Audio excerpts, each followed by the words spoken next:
Gané 2.5 euro. Mis padres me echaron de casa por no compartirlo con su hijo predilecto. Quemaron mi boleto para que no tuviera nada. Se rieron, sin saber que el boleto que quemaron era falso. Si aún no estás suscrito al canal, haz clic en el botón de suscripción y activa la campanita para no perderte ninguna de nuestras historias. Tu apoyo significa todo para nosotros. Si esta historia te parece interesante, déjale un like.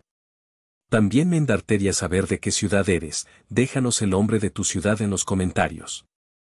Ahora, empiemas con la historia. Nací de un error, o al menos, así me sentí siempre. No era el hijo planeado, sino el eco de una noche descuidada, una consecuencia imprevista que mis padres tuvieron que aceptar a regañadientes. Mi existencia, desde el primer día, no fue una celebración, sino un recordatorio constante de algo que ellos, probablemente, querían olvidar. Crecí en una casa donde el silencio pesaba más que las palabras y las miradas decían más que cualquier grito. Recuerdo las cenas familiares como si fueran ayer. El tintineo de los cubiertos contra la porcelana era el único sonido que se atrevía a romper el silencio. Un silencio pesado, denso, que podías cortar con un cuchillo. Mi padre, en la cabecera de la mesa, era una figura imponente, un rey en un castillo de hielo. Nunca levantaba la vista de su plato, pero su mandíbula apretada, el músculo tenso que saltaba en su mejilla, lo decía todo. Desaprobación. Decepción. Era un juez perpetuo y yo siempre era el acusado. Mi madre, sentada frente a él, era su leal súbdita. Se movía con una eficiencia silenciosa, sirviendo la comida, recogiendo los platos, siempre evitando mi mirada. Sus ojos, cuando por accidente se cruzaban con los míos, reflejaban una mezcla de lástima y resignación, como si yo fuera una carga que ella estaba condenada a llevar. En esa casa aprendí a ser invisible. Aprendí a caminar sin hacer ruido, a hablar en susurros, a ocupar el menor espacio posible. Pero mi refugio, mi verdadero hogar, estaba en el fondo del jardín, en el viejo taller de mi abuelo. Era un espacio pequeño, polvoriento, que olía a madera vieja, a barniz y a secretos. Para mis padres era solo un cobertizo lleno de trastos, pero para mí era un santuario. Allí, rodeado de herramientas que parecían tener vida propia, me sentía libre. Pasaba horas acariciando la veta de una tabla de nogal, sintiendo la historia del árbol bajo mis dedos, imaginando las cosas maravillosas que podría crear.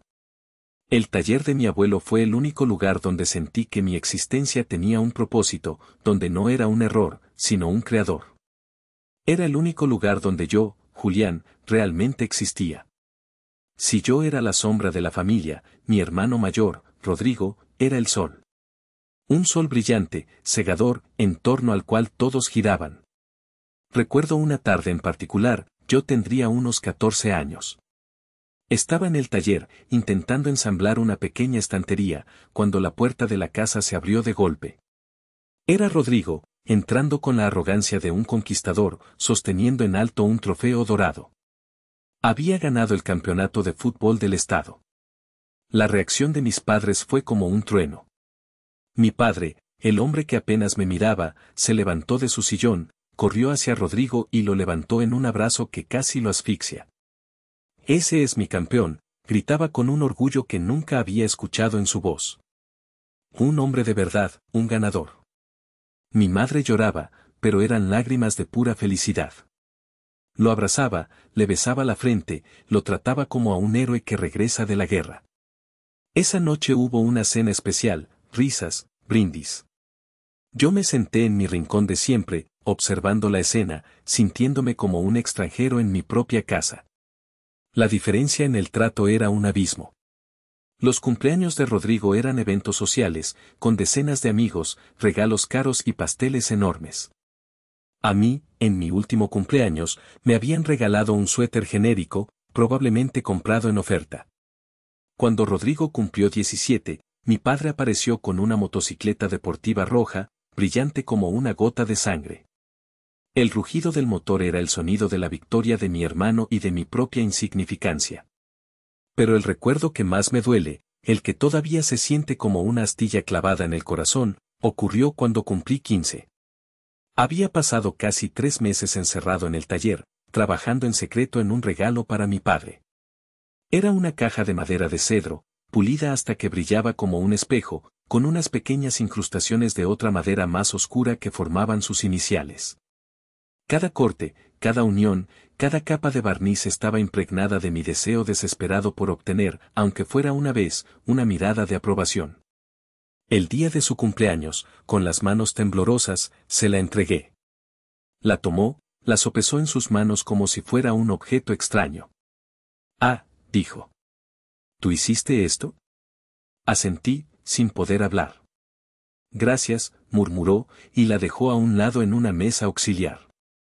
Justo en ese momento, Rodrigo entró con una caja envuelta en papel brillante. Era un reloj caro. Mi padre lo abrió, sus ojos se iluminaron y abrazó a Rodrigo con fuerza.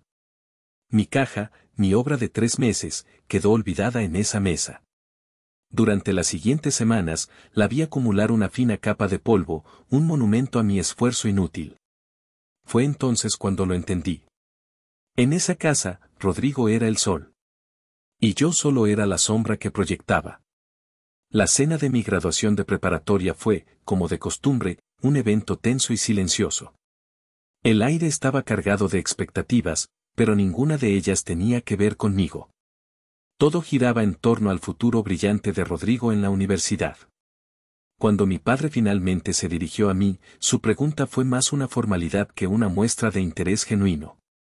«Bueno, Julián», dijo, limpiándose la boca con una servilleta. «Supongo que tienes algún plan. ¿Qué piensas hacer con tu vida?» Tragué saliva. Era el momento que había estado ensayando en mi cabeza durante semanas. Empecé, mi voz apenas un susurro. Aclaré mi garganta y lo intenté de nuevo, un poco más fuerte.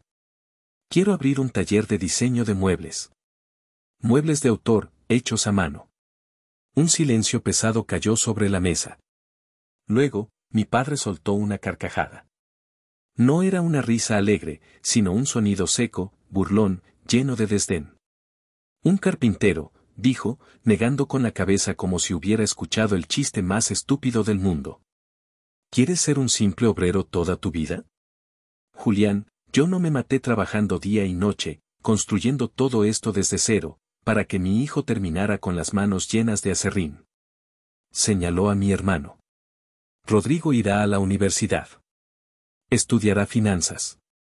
Será alguien importante. ¿Y tú? ¿Pretendes vivir de arreglar sillas?» Rodrigo, disfrutando del momento, añadió su propia dosis de veneno. «Tranquilo, papá», dijo con una sonrisa condescendiente. «Alguien tiene que hacer el trabajo sucio. Además, hermano, podrías arreglar las sillas rotas de la casa para ganar algo de dinero». Mi madre permaneció en silencio, como siempre, con la mirada fija en su plato. Su silencio era su forma de complicidad, su manera de votar a favor de ellos. Sentí como la rabia y la humillación me subían por la garganta, pero me las tragué, como siempre. Al final, mi padre, con un suspiro de resignación, llegó a una conclusión. «Mira, te pagaré una escuela técnica barata para que aprendas tu oficio. Pero que te quede claro», dijo, señalándome con el tenedor como si fuera un arma. «Es esto o nada. Es lo último que recibirás de mí. Todo lo demás, la casa, el dinero, mis negocios, todo es para tu hermano.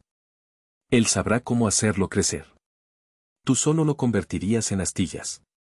Asentí en silencio. No había nada que decir. Esa noche, me di cuenta de que mi futuro, a sus ojos, ya estaba escrito. Y no valía más que el polvo de madera que tanto amaban despreciar. Volver a casa después de graduarme de la escuela técnica fue como entrar de nuevo en una jaula que creía haber dejado atrás.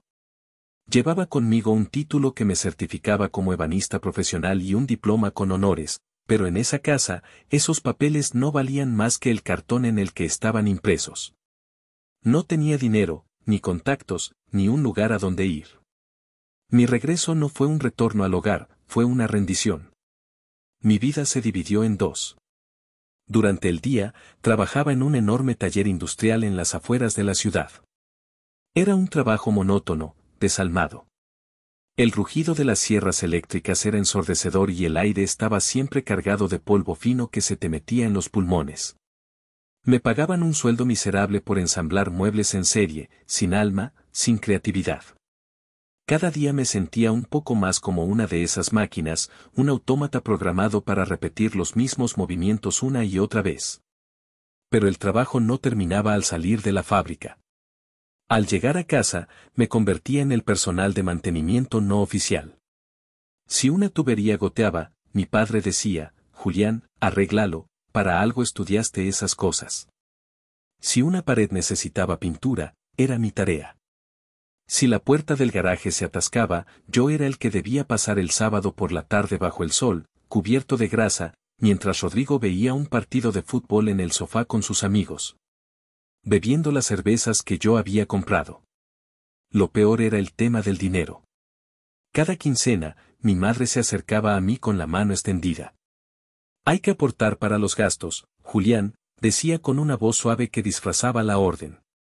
No importaba que yo hiciera todas las reparaciones, que cortara el césped, que limpiara la piscina. No importaba que mis contribuciones en trabajo ahorraran a la familia cientos, si no miles, de pesos al mes.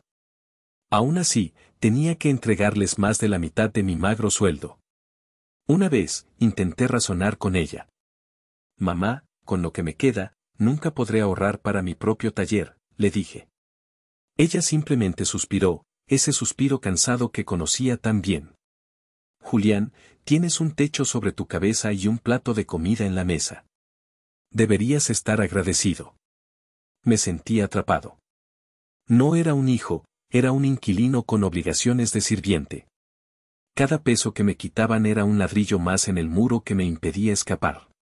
Mi sueldo era el pago por un alquiler que nunca pedí, en una casa donde no era bienvenido. Y mi trabajo era el precio de mi humillante existencia. Esa Navidad, el aire en la casa estaba más frío que de costumbre. Las luces parpadeantes y los adornos que mi madre había colocado con esmero solo servían para resaltar la falta de calidez entre nosotros. Rodrigo había llegado de la universidad presumiendo de sus notas y de su nueva novia, y la atención de mis padres estaba, como siempre, centrada exclusivamente en él. Yo me sentía más invisible que nunca. Unos días antes, caminando a casa desde el trabajo, pasé por una pequeña tienda que anunciaba el gran sorteo de Navidad. El premio era una cifra astronómica, de esas que te cambian la vida. Y en un impulso, una mezcla de desesperación y un último vestigio de esperanza infantil, entré. Compré 4 boletos. Uno para mi padre, uno para mi madre, uno para Rodrigo y uno para mí. Era una tontería, lo sabía. Pero por un momento, la idea de un milagro, de un giro del destino, me pareció un bálsamo para mi alma cansada. La noche de Navidad, después de una cena tensa, llegó el momento de los regalos. Rodrigo recibió un reloj de marca de mis padres. Mis padres se intercambiaron regalos caros. Cuando llegó mi turno de dar los míos, saqué los 4 pequeños sobres. «Feliz Navidad», dije, entregándolos. Mi padre abrió el suyo con una ceja arqueada. Al ver el boleto de lotería, soltó una risa seca. «¿Es en serio, Julián? ¿Esto es una broma? Tan pobre eres que solo puedes regalar papel», añadió Rodrigo, arrojando su sobre a la mesa con desprecio. Mi madre negó con la cabeza, su rostro una máscara de decepción. «¡Qué desperdicio de dinero, hijo!». Sentí como algo dentro de mí se rompía. No era el rechazo al regalo, era el desprecio a la esperanza que representaba. No grité. No discutí. Un frío glacial se apoderó de mí. Me levanté lentamente, mi mirada fija en mi padre. Recogí los 3 boletos que habían despreciado sobre la mesa. Su papel se sentía frágil y patético en mi mano. «Tienen razón», dije, mi voz extrañamente tranquila, desprovista de toda emoción. «Es un regalo estúpido para gente sin sueños». Me guardé los 3 boletos en el bolsillo, junto con el mío. «Me los quedo yo». El silencio que siguió fue denso. Entonces, mi madre habló, su voz afilada como el hielo. «Bueno, ya que Julián decidió no darnos un regalo real, supongo que es justo que él tampoco reciba uno». Mi padre y Rodrigo asintieron, como si fuera la conclusión más lógica del mundo. Observé en silencio cómo continuaban con su celebración, ignorándome por completo. Esa noche, bajo el árbol parpadeante, entendí que no solo era invisible para ellos, sino que deseaban activamente que no existiera. Y esa noche, la pequeña llama de esperanza que había albergado se apagó por completo, dejando solo cenizas frías. Los días que siguieron a esa Navidad fueron grises y monótonos. Los 4 boletos de lotería estaban olvidados en el bolsillo de mi chaqueta de trabajo, arrugados y sin importancia. La vida siguió su curso normal, el ruido de la fábrica, la frialdad de mi casa, el peso constante de la decepción.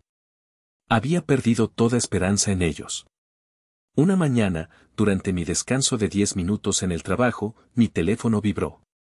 Era un número desconocido. Estuve a punto de ignorarlo, pensando que sería otra llamada de telemarketing, pero algo me hizo contestar. Hablo con el señor Julián Pérez, dijo una voz femenina, profesional y amable. Sí, soy yo, respondí, recargado contra una pared sucia del taller. Señor Pérez, mi nombre es Laura Torres, de la Lotería Nacional. Le llamo para informarle que el boleto número 78.542, correspondiente al sorteo magno de Navidad, ha resultado ser el ganador del premio mayor. Me quedé paralizado. El ruido de las máquinas a mi alrededor pareció desvanecerse. Disculpe. ¿Puede repetir eso? Claro, dijo la mujer con paciencia. Usted es el poseedor del boleto ganador del premio mayor. Después de impuestos, la cantidad es de $2,5 millones de dólares. $2,5 millones. La cifra rebotaba en mi cabeza, irreal, imposible. Me senté en el suelo, sin importarme la suciedad. Mis manos temblaban. La mujer siguió hablando, explicándome los procedimientos para reclamar el premio, las citas, los documentos. Yo apenas la escuchaba. Mi mente era un torbellino. Cuando colgué, me quedé mirando la pared durante varios minutos. Era real. No era un sueño. La libertad, la escapatoria que tanto había anhelado, acababa de caer del cielo en la forma de un pedazo de papel arrugado. Quería gritar, quería correr, quería contárselo a alguien. Pero, ¿a quién? No tenía amigos cercanos. Mis compañeros de trabajo apenas sabían mi nombre. Y fue en ese momento de soledad abrumadora, de euforia sin compartir, que cometí el error más grande de mi vida. Cegado por la idea de que esto, quizás, finalmente cambiaría las cosas, que el dinero podría comprar el respeto que nunca tuve, decidí contárselo a mi familia. Esa noche, entré en la cocina mientras cenaban. Estaban en silencio, como siempre. Me detuve en el umbral, respiré hondo y lo solté. Gané la lotería. El premio mayor. $2,5 millones de dólares. El efecto fue instantáneo. Los tenedores se detuvieron a medio camino.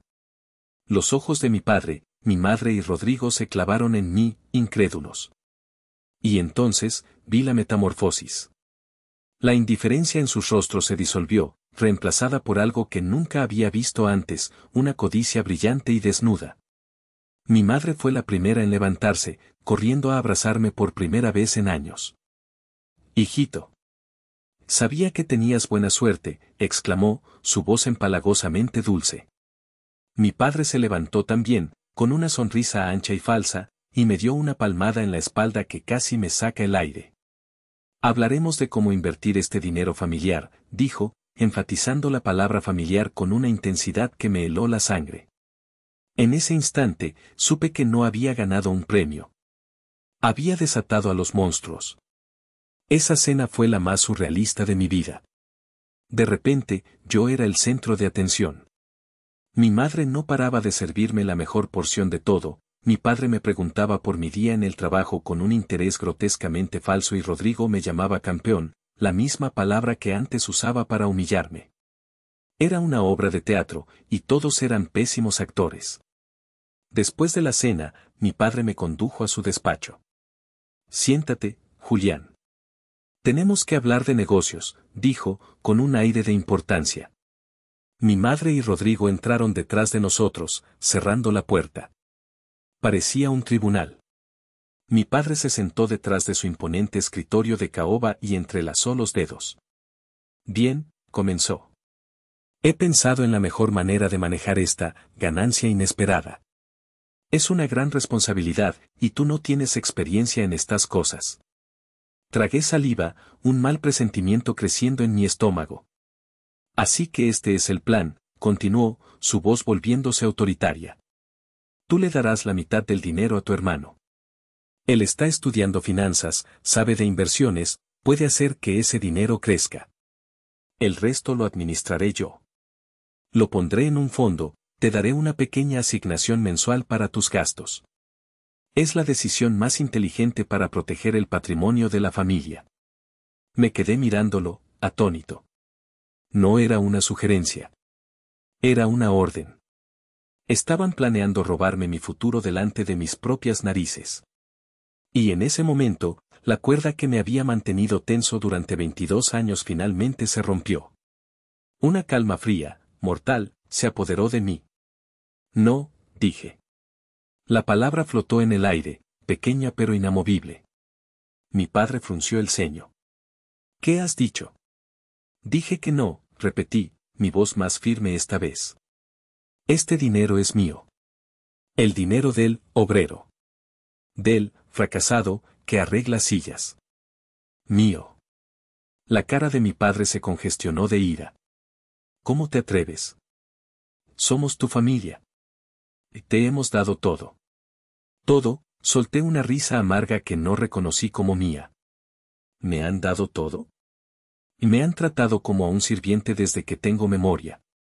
Y me han quitado mi sueldo, han ignorado mi trabajo, se han burlado de mis sueños. Y ahora que tengo algo, ¿de repente somos una familia? ¿Ahora de repente les importo? Insolente, gritó mi padre, golpeando el escritorio con el puño. Hemos sido generosos contigo. No confundas tu indiferencia con generosidad, le grité de vuelta, la rabia de toda una vida finalmente desatada. Nunca me has visto como un hijo, solo como una decepción. Y tú, le dije a mi madre, nunca me defendiste. Nunca. Me volví hacia Rodrigo. Y tú te has pasado la vida pisoteándome para sentirte más alto. La confrontación final llegó de la boca de mi padre, sus ojos inyectados en sangre. Mientras vivas bajo mi techo, harás lo que yo diga. O compartes ese dinero como te ordeno, o te largas de esta casa ahora mismo. No necesitamos a un egoísta y un malagradecido como tú.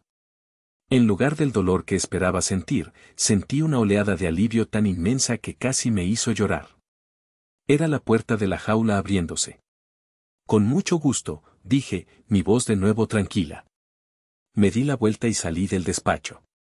Subí las escaleras, ignorando sus gritos. Entré en mi habitación y saqué una vieja maleta. Metí mi ropa, mis herramientas de mano más preciadas, y mi título de la escuela técnica. Dejé atrás todo lo demás. Cuando estuve en la puerta principal, con la maleta en la mano, me detuve y me volví para mirarlos por última vez. Estaban allí, los tres, con rostros deformados por la furia y la codicia. Gracias, dije, y mi voz sonó fuerte y clara en el silencio repentino. Por primera vez en mi vida, me han dado algo que realmente vale, mi libertad. Y sin esperar respuesta, abrí la puerta y salí a la noche, sin mirar atrás. La puerta se cerró a mi espalda con un sonido sordo y definitivo. El aire frío de la noche me golpeó la cara. Estaba solo, en medio de la calle, con una maleta que contenía toda mi vida y un boleto de lotería que representaba un futuro inimaginable. Caminé sin rumbo durante un rato, el asfalto bajo mis pies como el único punto de anclaje a la realidad. Finalmente, encontré un pequeño hotel de paso y pagué por una noche. La habitación era pequeña, impersonal, y olía a desinfectante barato. Me senté en el borde de la cama, que crujió bajo mi peso. Saqué el cheque simbólico que me habían dado en la Lotería Nacional y lo puse sobre la colcha gastada. Por primera vez desde que salí de esa casa, el miedo me golpeó con la fuerza de una ola. Un terror absoluto, paralizante. Estaba solo. completamente solo. Por un instante fugaz, una voz traicionera en mi cabeza susurró que debía volver, pedir perdón, aceptar sus condiciones. Era más fácil que enfrentarse a ese abismo de incertidumbre. Pero entonces, recordé el rostro de mi padre, la codicia en los ojos de mi hermano, el silencio de mi madre. Y el miedo se transformó en una rabia fría y decidida. Nunca más. Después de cobrar el premio, mi primer paso fue alquilar un pequeño apartamento y un viejo taller en una zona industrial de la ciudad. El taller era un desastre, oscuro, húmedo, con goteras en el techo y el suelo lleno de escombros. Pero para mí, era un palacio. Era mío. Fue allí donde conocí a don Alejandro. Era el dueño del taller de al lado, un hombre mayor, de cabello blanco y manos callosas y manchadas por décadas de trabajo. El primer día, mientras yo intentaba barrer el desastre, se asomó por la puerta. Mucho trabajo por delante, muchacho, dijo, su voz ronca pero amable. Yo, todavía envuelto en mi caparazón de desconfianza, simplemente asentí. ¿Necesitas ayuda?, ofreció. Puedo solo, respondí secamente. Don Alejandro no se ofendió. Simplemente sonrió. Claro que puedes. Y se fue. Pero al día siguiente, apareció con 2 cafés calientes y un par de consejos sobre cómo arreglar una de las goteras. Poco a poco, con una paciencia que yo no conocía, empezó a derribar mis muros. Un día, vio uno de mis viejos bocetos en un cuaderno. Lo tomó, se puso sus gafas y lo estudió durante un largo rato. Chico, dijo finalmente, mirándome por encima de las gafas. Tú no tienes manos, tienes alma en los dedos.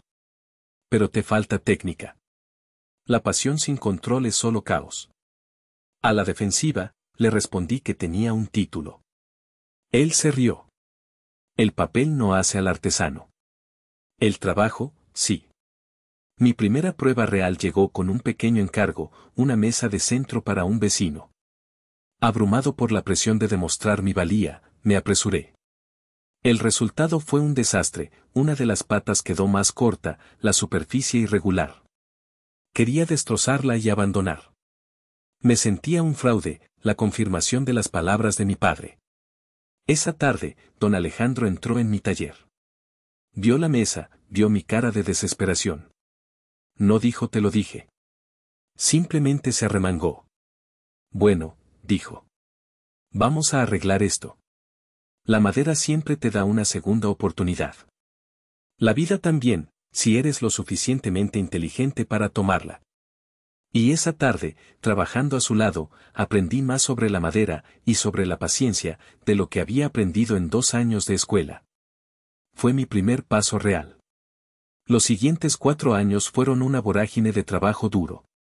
El dinero del premio fue el cimiento, pero cada ladrillo de mi nuevo futuro lo puse yo con mis propias manos, con sudor y con astillas bajo las uñas.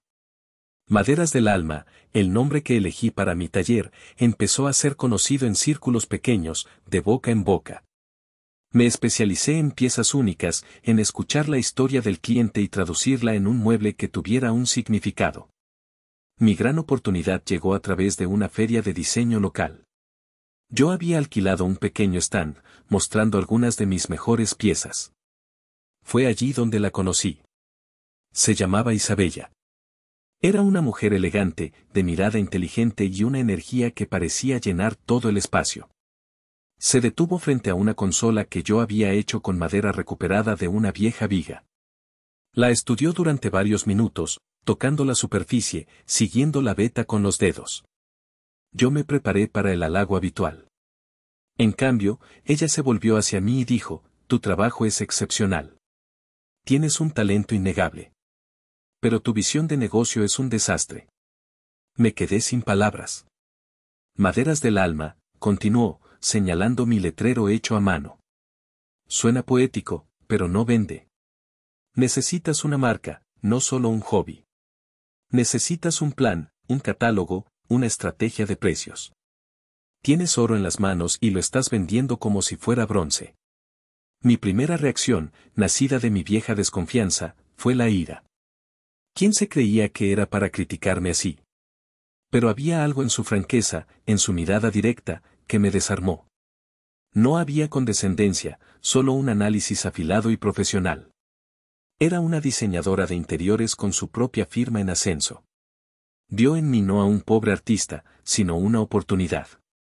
Y por primera vez, eso no me ofendió. Al principio, nuestra relación fue puramente profesional.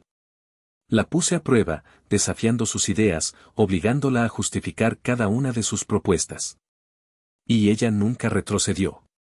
Me presentó un plan de negocios impecable, rediseñó mi imagen, me conectó con arquitectos y clientes de alto perfil. Nuestra sociedad nació del respeto mutuo y de una pasión compartida por crear belleza. El amor vino después, de forma natural, como dos piezas de madera que encajan a la perfección.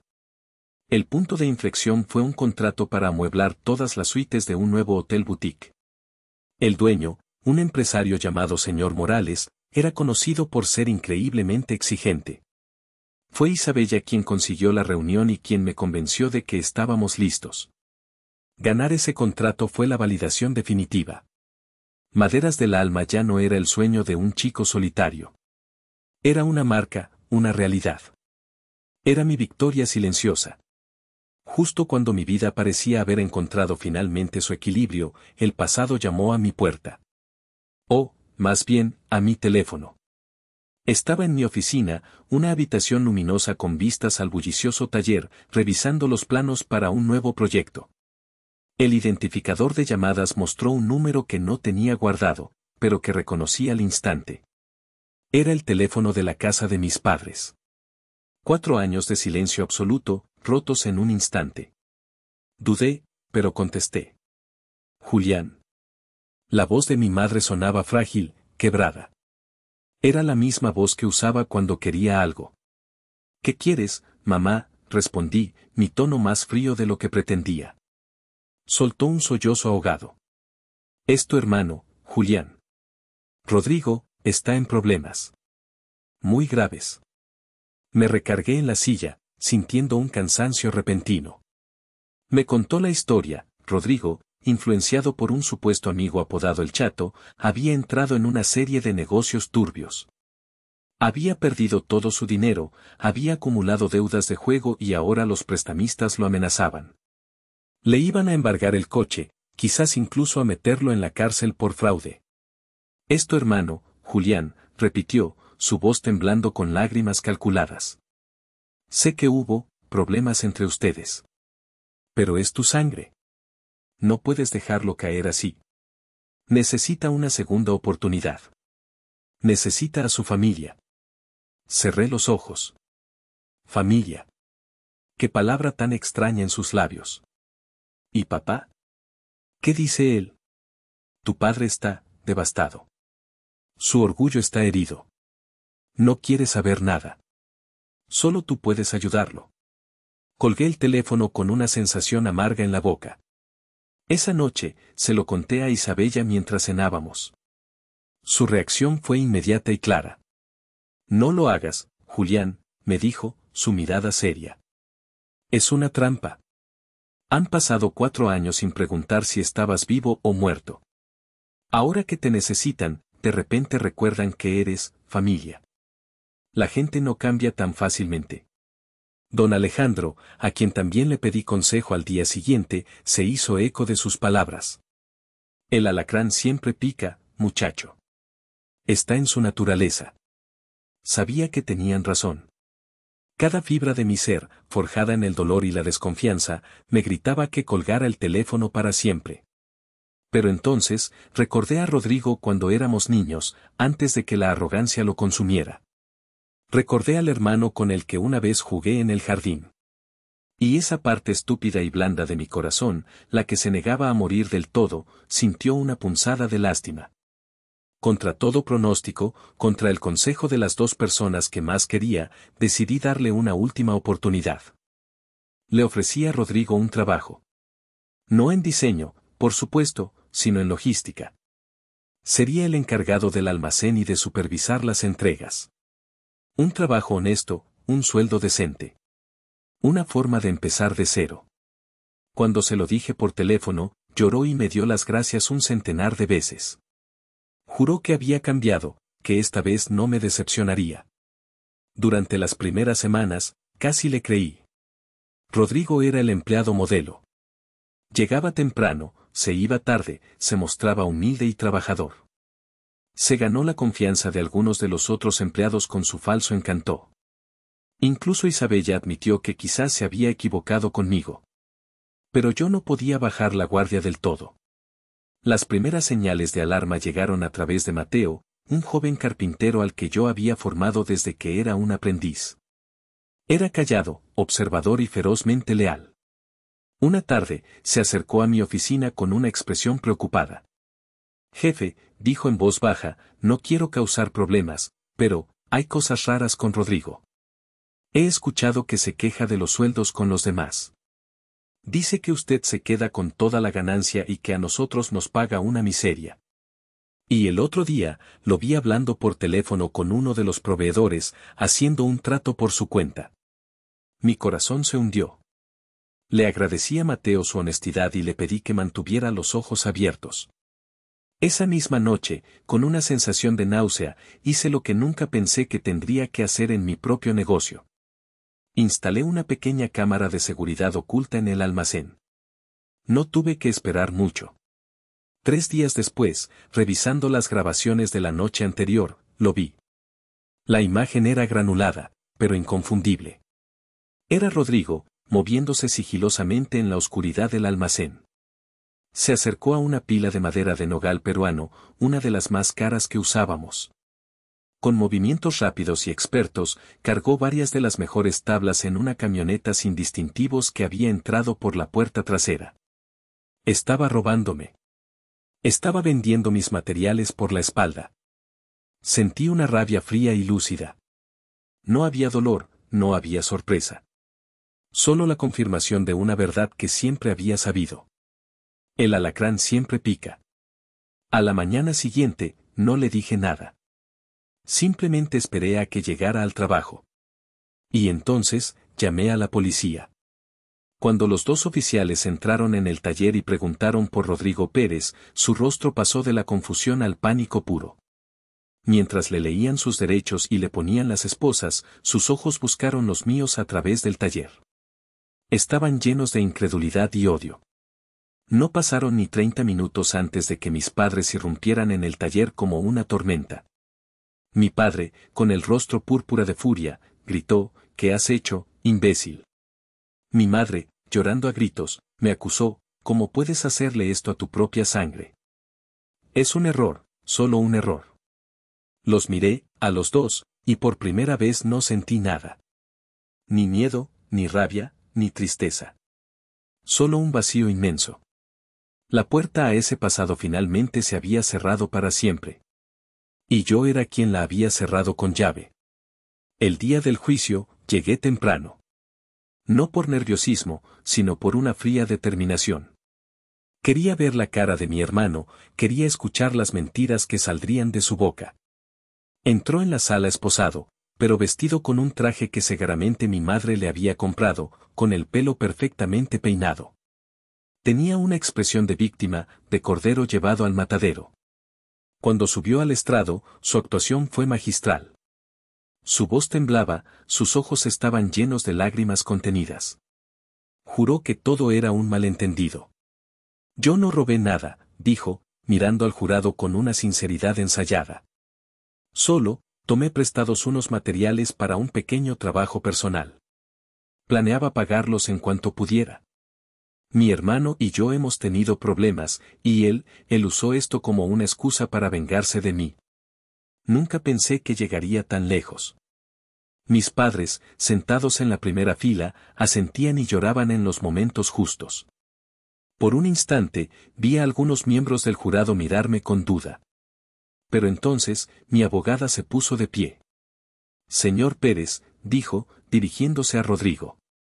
«¿Es esta la primera vez que usted toma prestado de un empleador?». Rodrigo palideció.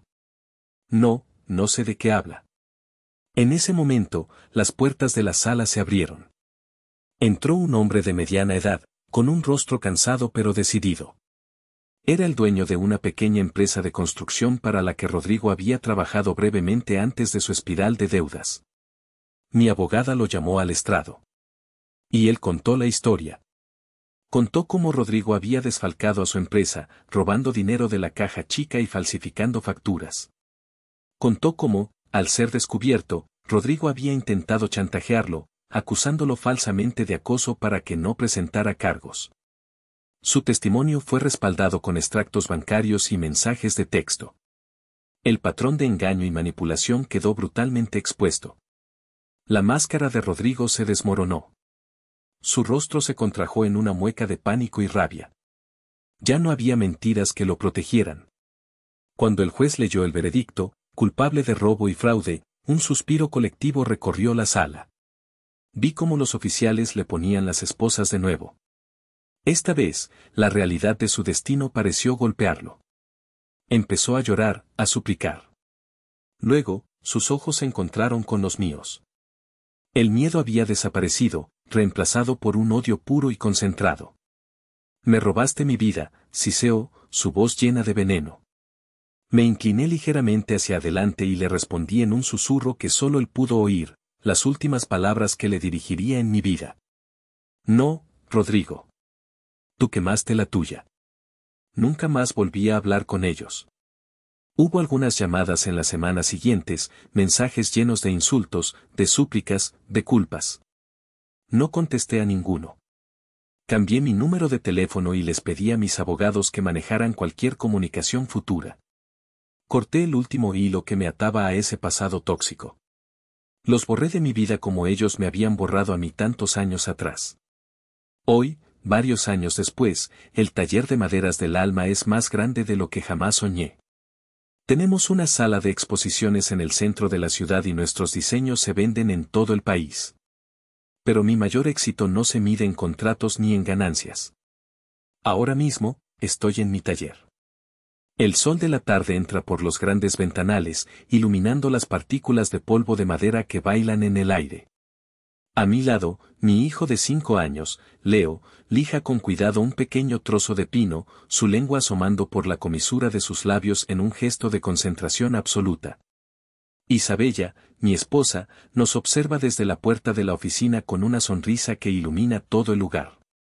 En una esquina, sentado en una silla mecedora de nogal que le hice hace años, don Alejandro, ya muy anciano, asiente con la cabeza, sus ojos brillantes de orgullo. Mateo, que ahora es mi jefe de taller, dirige a un equipo de jóvenes artesanos que trabajan con pasión y camaradería. Mi padre tenía razón en una cosa, la sangre te une. Pero se equivocó en lo más importante. No es la sangre lo que te hace familia. Es la lealtad, el respeto, el amor incondicional. Es la gente que te ayuda a reconstruirte cuando estás en ruinas, los que celebran tus victorias como si fueran suyas y te sostienen en tus fracasos. Esa es la familia que se elige. La que se construye, tabla a tabla, con paciencia y con el corazón. Y esa, al final, es la única que importa.